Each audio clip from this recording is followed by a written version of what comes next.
Nous nous étions arrêtés sur cette idée que la parole est désormais pour le cinéma un fait acquis et irrévocable, dont il faut prendre son parti, et même prendre tous les partis possibles.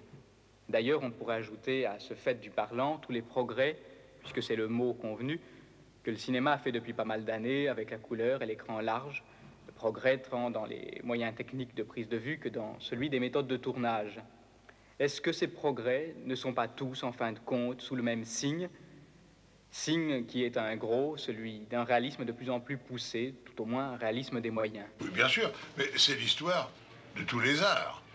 Et nous savons que dans l'histoire de tous les arts, l'arrivée au réalisme absolu a coïncidé avec une parfaite décadence. Et tout à l'heure, j'ai cité l'exemple de l'art grec. On peut trouver des quantités d'autres exemples. Tenez, il y en a un qui me vient à l'esprit. Je l'ai d'ailleurs donné bien souvent. Je m'excuse de me répéter peut-être. C'est l'exemple de l'art de la tapisserie. La première tapisserie que nous connaissions, c'est la tapisserie de la reine Mathilde. La bonne reine Mathilde, avec ses dames d'honneur, pour passer le temps, tissait une tapisserie pendant que son mari, Guillaume, conquérait l'Angleterre. Il est évident que les laines qu'elle employait étaient des laines très primitives, probablement assez mal dessuintées. Il est évident que les colorants qui coloraient ces laines étaient des colorants très primitifs. C'était probablement des colorants végétaux, peut-être quelques minéraux. Mais il y a, quand on regarde cette tapisserie, le nombre de couleurs employées est minime. C'est une palette extrêmement pauvre. Et cette tapisserie est probablement une des plus belles tapisseries qui existent au monde. Nous sautons quelques siècles et nous arrivons à des tapisseries encore très primitives. Ce sont les tapisseries qui sont exposées à Angers. L'Apocalypse. L'Apocalypse. Nous avons encore devant nous un monde merveilleux, non seulement dans le sens du rêve, mais dans le sens de la réalité. Les personnages qui nous sont exposés, là, sont des personnages, mais modernes. Nous les connaissons, nous rencontrons dans la rue tous les jours des gens qui ressemblent à ces saints, à ces rois, à ces reines, à tous ces gens, à ces damnés, à ces anges. Et Dieu sait si les moyens sont primitifs. Puis, un beau jour, le bon roi Henri IV, n'est-ce pas, commet une boulette insensée et tue l'art de la tapisserie, comme ça, pan, d'un grand coup de pied sur le crâne, avec Sully. N'est-ce pas, ce qui me fait d'ailleurs douter, je me demande si les légendes ne sont pas souvent absolument fabriquées. Cette histoire de la bêtise faite par rapport à la tapisserie par Henri IV me fait douter de la véracité des légendes qui vendent tellement ce bon roi. Voilà ce qu'il a fait. On venait d'inventer la tapisserie de haute lisse, remplaçant la tapisserie de basse lisse, c'est-à-dire un moyen de mélanger, d'intercroiser les fils d'une façon plus fine, et en même temps, l'art de la teinture avait fait des progrès énormes. Alors, le roi a aidé, a financé, a anobli les gens qui voulaient bien faire de la tapisserie de haute lisse, remplaçant la tapisserie de basse lisse. Et la tapisserie s'est perfectionnée, est arrivée à imiter de plus en plus la nature. Bientôt, au lieu de concevoir des motifs pour la tapisserie, des motifs simplifiés, on a copié des tableaux. On copiait des bouchers, des watteaux, et ça ressemblait presque aux bouchers, aux watteaux. Aujourd'hui, on peut copier la nature avec des tapisseries. On arrive à rendre toutes les nuances. On a 10 sortes de verts. Les bleus du ciel passent de la pâleur d'un nuage au bleu foncé du beau temps, n'est-ce pas, avec toutes les nuances. Résultat, la tapisserie est finie. Alors, artificiellement, des artistes comme Lursa, par exemple, essaient de rénover l'art de la tapisserie en s'éloignant du réalisme. Mais hélas, il se passe une chose très grave, c'est que cette tentative est artificielle. Et ça ne nous donne tout de même pas la tapisserie de la reine Mathilde. Alors, j'en arrive à me demander une chose. J'en arrive à me demander si l'homme n'est pas doué pour le beau, malgré lui. Mais si son intelligence, cette faculté dévastatrice, c'est terrible l'intelligence, on ne fait que des bêtises avec l'intelligence, si l'intelligence ne nous pousse pas vers le lait. si notre intelligence ne fait pas de nous des serviteurs, des amateurs éperdus de tout ce qui est moche, de tout ce qui est affreux, et que notre tendance à imiter la nature n'est que tout simplement notre tendance vers ce qui elle est. Parce que la nature que nous imitons, ce n'est pas ce qui est beau dans la nature. Je me demande si le fait qu'aux époques primitives, tout objet, même pas un objet d'art, était beau. Car enfin, il y a tout de même une question troublante. Nous regardons des poteries, je ne sais pas, étrusques anciennes. Elles sont toutes belles. Tout de même, on ne peut pas me faire croire que tous les potiers étrusques avaient du génie. Alors comment se fait-il que brusquement, lorsque la technique est primitive, tout est beau? Lorsque la technique est perfectionnée, presque tout est laid, sauf ce qui est le fait d'artistes suffisamment géniaux pour dominer la technique. Alors, c'est tout de même une question assez troublante.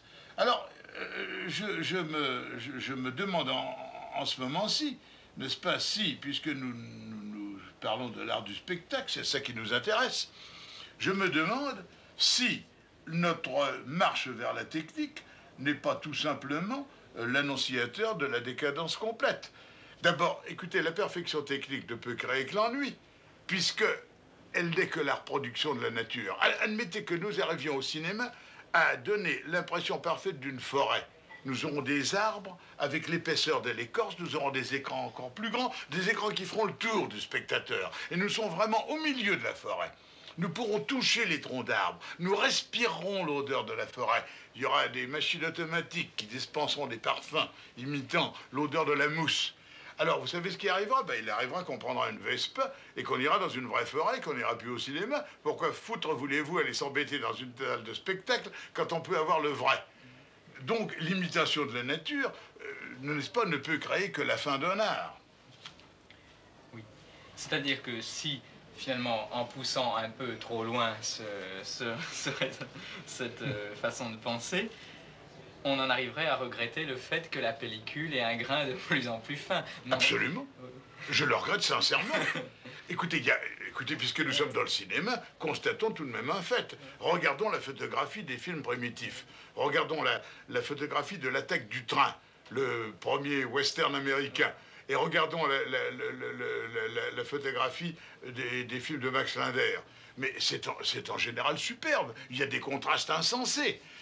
Et moi, je regrette les perfectionnements de la pellicule photographique. Écoutez, lorsque j'étais jeune, j'ai lutté pour imposer la pellicule panchromatique dans les prises de vue dans les studios. Je suis même le premier qui l'ait employé. J'ai fabriqué mon matériel moi-même. C'était au Vieux-Colombier, dans le grenier. J'avais fait un petit studio pour y tourner la petite marchande d'allumettes sur pellicule panchromatique. À cette époque-là, on employait la panchromatique dehors et on employait l'orthochromatique dedans. Et l'éclairage des studios était fait pour l'orthochromatique, c'est-à-dire que c'était des arcs et des tubes au mercure. Bon, moi, je me suis dit, pourquoi n'emploie-t-on pas la panchromatique qui donne plus de nuances, n'est-ce pas, qui donne des gris, qui traduit les couleurs intermédiaires, qui traduit les rouges, n'est-ce pas, et qui évite ces contrastes qui pouvaient sembler laids, les contrastes de l'orthochromatique qui font que pratiquement on passait brutalement du blanc au noir. Je me suis dit pourquoi pas essayer la panchromatique dedans. La raison, c'est que on a des rayons qui ne sont pas les rayons qu'il faut, n'est-ce pas? Les lampes que nous employons maintenant n'émettent pas les rayons moins ultraviolets qui conviennent à la panchromatique. Alors, j'ai un peu étudié la question, très vaguement, parce que je n'ai pas l'esprit scientifique. Bon, enfin, j'ai trouvé quelqu'un de la maison Philips, les fabricants de lampes et de systèmes électriques, qui m'a conseillé d'essayer de survolter légèrement des ampoules ordinaires, ce que j'ai fait. Alors, je me suis fabriqué un petit matériel avec des amis, on avait des réflecteurs faits avec du zinc qu'on avait découpé, et puis on avait des rhéostats qu'on avait fait avec des bouts de métal qu'on avait tortillés, n'est-ce pas? Et on mettait le contact plus ou moins haut sur ce ressort. Et nous des flous, donc. Oui, c'est ça. Et finalement, on a tourné la petite marchande d'allumettes, et la photographie était pas si mal que ça. C'était très bien. On a développé ça d'ailleurs entre nous dans notre cuisine. Enfin, on a fait tout ça. On a fait un travail d'amateur qui a été en tout cas passionnant. Mais je me rends compte aujourd'hui que j'agissais contre mes convictions profondes. Je croyais au progrès, maintenant je n'y crois plus du tout.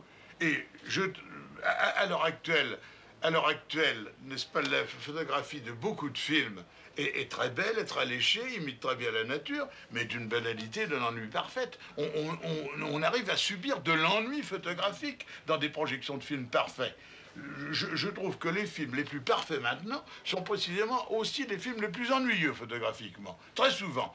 Tandis que comment se fait-il, comment expliquer, sinon par cette théorie générale que j'exprime, à la fois que le progrès travaille contre l'art, contre l'expression artistique, comment, sans cela, si on n'admet pas cette vérité, comment expliquer le côté passionnant de la photographie des films primitifs?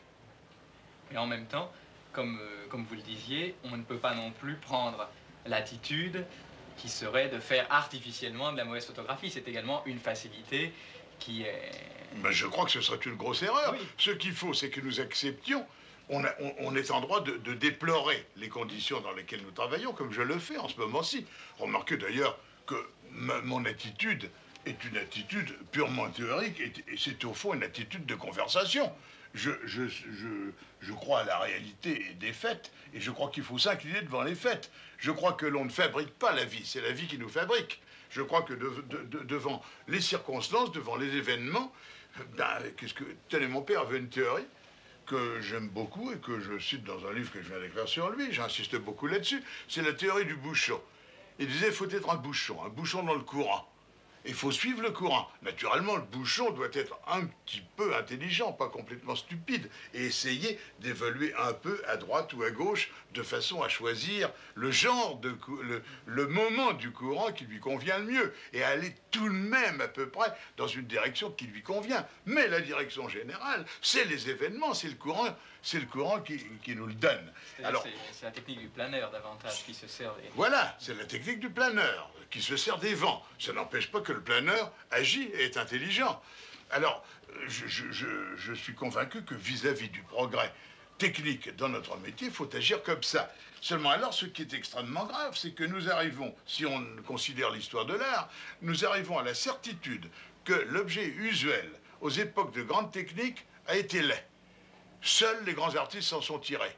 Alors ça veut dire que nous entrons dans des époques où il faut être ou un grand artiste ou rien du tout. Je trouve ça extrêmement grave, parce que cela enlève de l'exercice courant de la vie, dans la vie de tout le monde, la possibilité de la création artistique qui était constante et constante en tout, qui à des époques non techniques existait même dans la pratique de la vie journalière, qui existait simplement dans la façon d'allumer le feu le matin. Vous me direz que maintenant on n'a plus le temps d'allumer le feu le matin, on est obligé de courir à son bureau, de travailler et de gagner sa vie. Évidemment, autrefois, il y avait bien d'autres inconvénients, on n'avait pas d'hôpitaux, il n'y avait pas d'anesthésie, et les femmes accouchaient dans la douleur, tandis que maintenant elles accouchent sans douleur. C'est une très grande différence. Bon, très bien. Mais nous ne parlons pas en ce moment-ci des avantages ou des désavantages du progrès en général. Je parle de l'effet du progrès sur l'art. Or, il est évident que chaque mouvement, à des époques non techniques, devenait un mouvement, devenait une création artistique. Le fait d'allumer le feu le matin demandait que l'on disposât les morceaux de bois de façon à ce qu'un certain courant d'air, un certain tirage s'établisse. Et si on ne savait pas disposer les morceaux de bois avec un procédé ressemblant au procédé de la création artistique, c'est très proche, eh bien, voilà, c'est très simple, le feu ne prenait pas. En France, nous avons une chose qui nous reste, alors que ça ne reste pas beaucoup dans les autres nations. Ça a l'air d'une blague, ça semble inférieur, moi je trouve pas que c'est inférieur, je suis très fier que nous ayons ça, c'est la cuisine. Les Français gardent le sens de la cuisine. Les Français gardent le sens artistique de l'assaisonnement, de la quantité d'herbe, de la quantité de cuisson, enfin, gardent le sens de ce qui ne s'explique pas. Alors que la technique peut tout expliquer. La technique donne des solutions parfaites et logiques à tout. Le véritable cuisinier ne procède pas techniquement. Il procède instinctivement et il procède avec les sens. Au fond, nous en arrivons à la grande question, la question de l'intelligence et des sens.